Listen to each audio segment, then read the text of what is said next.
What's up? So this monster from the United States is not the first such monster. I remember yesterday comparing between him and this one guy that I used to work with at M10 that I thought was my husband.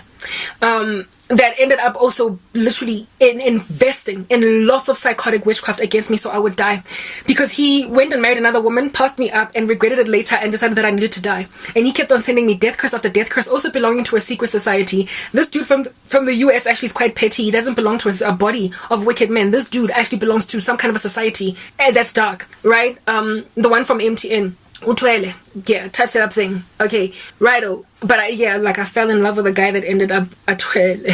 I don't know if he's got a mum lumber or what, but he's got some kind of thing that he has done that is pushing him along in life. Anyway, whatever. This guy was evil. He was evil, and I was in love with him because I thought he was a child of God. That's the thing. They have to infiltrate the church. They have to be amidst God's people. That's what made me think he was a child of God. Evil, just evil, but he was super handsome, very, very charismatic, like Casanova. Okay, ultimately I guess found out that that's what he was about. His wickedness, he followed me all the way into my persecution. So he started afflicting me when I was still working in the same building with him. And then after I lost my job, he continued to follow me around through my ministry. I was very much in love with him. I thought he was my blah blah, you get my point. When he married another woman a few months down the line, he regretted it, blah blah blah.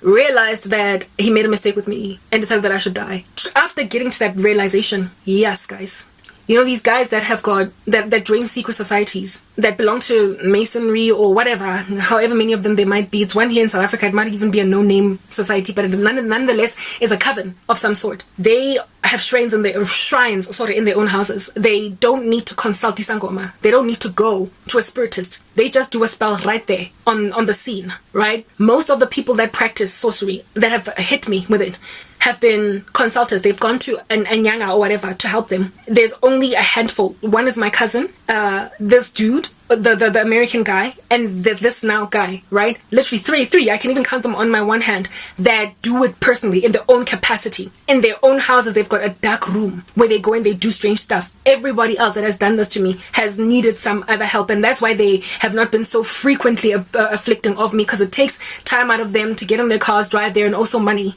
So they don't easily just go consult Amasangoma. But the ones who have personal private shrines, yes, like it, they will dedicate 24 hours to you. They will stay up at night just to look at you through some glass. Hey, guys, this dude was like that. He had a shrine in his apartment. I was alone, stock seal alien, living in isolation from family, no electricity in my house, no food. I'm struggling, I'm suffering, I'm making war with all different kinds of things. And this guy, almost every second day, witchcraft, dark arts, die, suicide, hey, he tried to kill me. I was in that abuse by myself for a year before I lost my apartment because I couldn't afford to pay for it anymore and move home. And it was only upon moving home and my mother agreeing to take me in and forcing me to stop uploading content on social media that I finally got relief from this guy, because I disappeared. This dude, I remember asking the Lord, the American, the most recent one. I was like, Father, this guy, they say that other guy's name was Rempa. I was like, Father, this dude is exactly like Rempa. He's got a shrine in his house. He's practicing in his own personal capacity. So there is no end to how much witchcraft he can do on me. If at all he's paying somebody else to do it, it's because he's extremely desperate. And indeed, he went and consulted a person in Jamaica. But he's got a thing going on in his own house. He is exactly like Rempa, but it doesn't feel as bad as in the time when Rempa was doing what he was doing. Because now I've got people around me. But you see, Rempa, when I moved back home after losing my apartment, there was a short while where I was with my family, and my family was treating me a little bit better. And I uploaded content on YouTube to like a video of, I think I was dancing with a cousin of mine and my younger sister. And Rempa would see stuff like this and would get agitated. Rempa deliberately went back to the drawing board upon realizing that I've got protection from my family members. And he took out a death curse on my mom. So I will have nobody to bounce back to. So I will not have family. Like, he basically wanted me to be homeless, a hobo. He wanted me to commit suicide. I wasn't doing it, but he wanted to make my life condition so bad that I would indeed eventually end up doing it. And Rempa in so realizing that I've got somebody that I can continuously bounce back to, and they just keep on allowing me to come back, even though initially they acted like they wouldn't allow me to come back. My mom, Rempa, literally took out a death curse on my mother. I was told this by God in the spirit, and I was so angry. But at the time, remember, I was in a fasted state perpetually. I never stopped fasting, and I never stopped praying, so I didn't have to enter into a fast to protect my mother's life. Rempa's witchcraft landed on my mom like butter on a knife, and it just slid off, on a hot knife, and it just slipped off because I was actively fasting non-stop. He just acted like around me, around my family, and because I was praying in tongues, I was covering my mom without even necessarily knowing it. Do you understand? So Rempa was just like shooting arrows over the Iron Dome there in Israel. Weapons, what's this missile defense system that just goes and, like, you know, whatever, shrivels up into dust, hollow knot, and ash any weapon coming from an enemy. I had an Iron Dome around me, and not around me, around my family, such that while weapons cannot, like, okay, so Christians are like ones that have an Iron Dome over just their bodies, but if they're super fervently prayerful, they then, that Iron Dome, there's like a secondary one that also covers anybody in their general vicinity. And I had that, like, double Iron Dome where both my family members and me were covered. I was covered by mere virtue of being a Christ disciple. They were covered by mere virtue of being in my circle of influence. And also because the Lord had my back, he knew that my mom couldn't die, because then I would have no one to protect me. Not protect me. My mom is not protecting me, but she is a source of resources, food, shelter, home. She is like the widow at Zarephath, but the evil version. Going to her makes sure that my oil never runs out, neither does the flour in my vase. In my jar.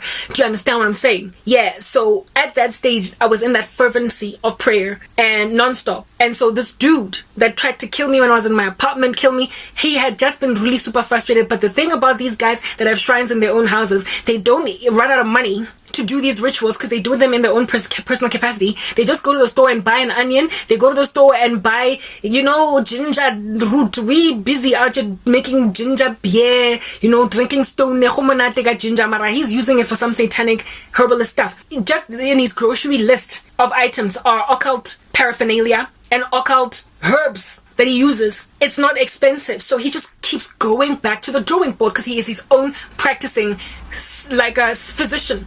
He's his own practicing wicked physician inyanga in his own capacity. Orisangoma, witch, you get my point.